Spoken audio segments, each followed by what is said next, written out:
सारा प्रणाम। सहारा से जुड़े समस्त साथियों का और समस्त निवेशकर्तागण का और इस देश के तमाम बुद्धिजीवियों का हार्दिक अभिनंदन, स्वागत है। दोस्तों, आज का ये वीडियो थोड़ा गरम हो सकता है, क्योंकि अभी तक आपने जितने भी मेरे वीडियो देखे हैं वो बहुत ही संयम से भरे हुए और बहुत नपे तुले ही आप मेरी बातों को देखते हुए सुनते हैं। लेकिन आज थोड़ा सा मामला अलग टाइप का है। इस देश में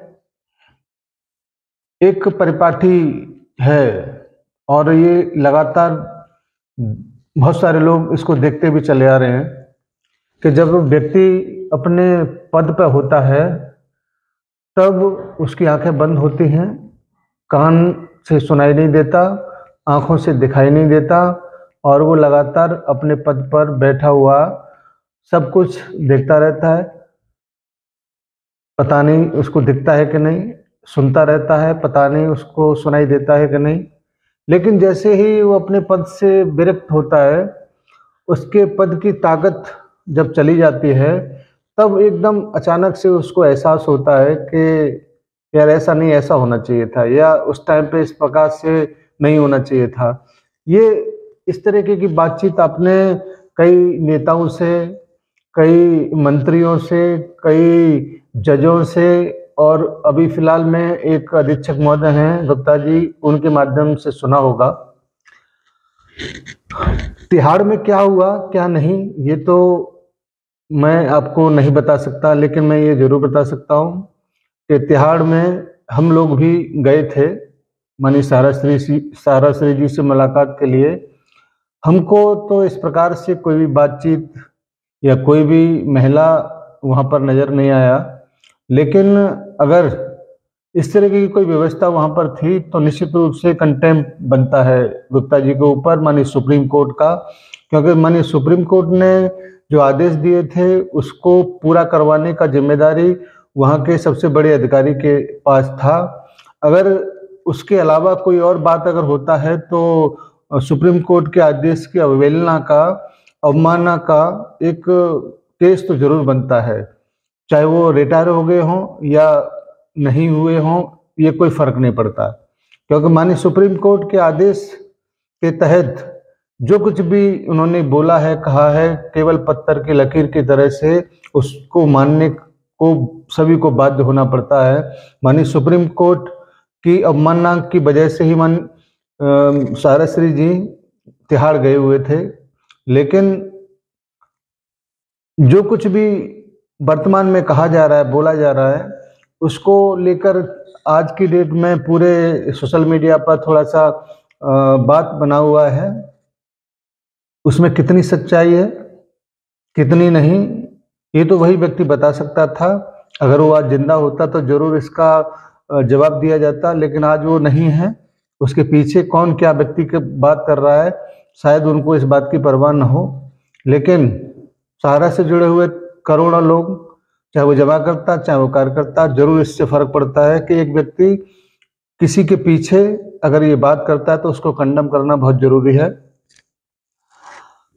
आप अगर इन सारी बातों को देख रहे थे तो इसका मतलब आपने भी कुछ न कुछ लिया होगा, क्योंकि एक छोटी सी जेल में एक बीड़ी भी अगर पहुंचता है, सिगरेट भी अगर पहुंचता है तो सुविधा शुल्क तो जरूर लिया जाता है। लेकिन सबसे बड़ी जेल में अगर इस प्रकार की व्यवस्थाएं अगर दे रहे थे तो बिना कुछ लिए दिए तो नहीं हो सकता। इसका मतलब आप भी दोषी हैं और सुप्रीम कोर्ट के आदेश की अवहेलना करने के भी दोषी हैं। रही बात सुप्रीम कोर्ट ने जो बोला उसको क्या किया क्या नहीं, ये बात मायने नहीं रखती। बात मायने रखता है कि सुप्रीम कोर्ट ने आदेश दिया, जो सुविधाएं दे रहे थे, ले रहे थे, वो ठीक थी। इसके अलावा और कुछ अगर होता है तो इसकी जिम्मेदारी सीधे सीधे गुप्ता जी के ऊपर थी। दोस्तों, सारा श्री जी को हिंदुस्तान ही नहीं, वर्ल्ड के जो भी लोग जानते हैं वो इस बात को अच्छी भली भांति जानते हैं कि वो क्या चीज़ थे, क्या हस्ती उनकी थी, कितना विशाल व्यक्तित्व उनका था, इस बारे में किसी को कुछ कहने की समझने की जरूरत नहीं है।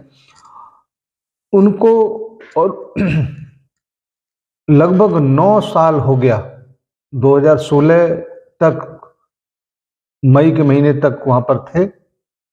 लेकिन 9 साल के बाद अगर कोई सत्यवादी राजा हरिश्चंद्र बनकर कुछ गलत कमेंट, कुछ गलत चीजें अगर बोलता है, तो ये उनके ऊपर नहीं, कहने वाले के ऊपर एलिगेशन लगता है कि वो क्या, किस व्यक्ति के बारे में बोल रहा है। और रही बात सहारा प्रमुख के बारे में, कह के उनके ऊपर कोई दाग नहीं लगेगा, क्योंकि करोड़ों लोग उनके बारे में बेहतर तरीके से जानते हैं। लेकिन एक जिम्मेदार पद पर होते हुए भी आपने इस प्रकार की बातों को अगर करवाया, किया है, तो निश्चित रूप से आपने अपनी छवि को धूमिल किया है। साथियों, सहारनीय परिवार का कार्यकर्ता उनको किस रूप में देखता है ये बताने की भी जरूरत नहीं है। इस हिंदुस्तान में उनके द्वारा किए गए कार्यों की अगर समीक्षा की जाए तो ये भी किसी को बताने की जरूरत नहीं है। जब तालकटोरा स्टेडियम में माननीय प्रधानमंत्री महोदय सहाराश्री जी के द्वारा किए गए कार्यों की सराहना करते हैं, तो एलिगेशन तो उनके ऊपर भी लग गया कि एक व्यक्ति ने इस प्रकार से काम किया और वो प्रधानमंत्री महोदय उसको अप्रिशिएट कर रहे हैं। तो ऐसे बहुत सारे लोग हैं, चाहे वो रक्षा मंत्री हों, चाहे वो तत्कालीन मुख्यमंत्री आदरणीय नरेंद्र मोदी जी हों, कोई भी हो जिसने सहाराश्री जी के साथ में खड़े होकर अगर फोटो अगर खिंचवा भी लिया, तो निश्चित रूप से वो सब एलिगेशन सबके ऊपर लगेंगे। इसलिए बुद्धिमानी की बात किया जाए, अनर्गल बात करने से कोई फायदा नहीं है।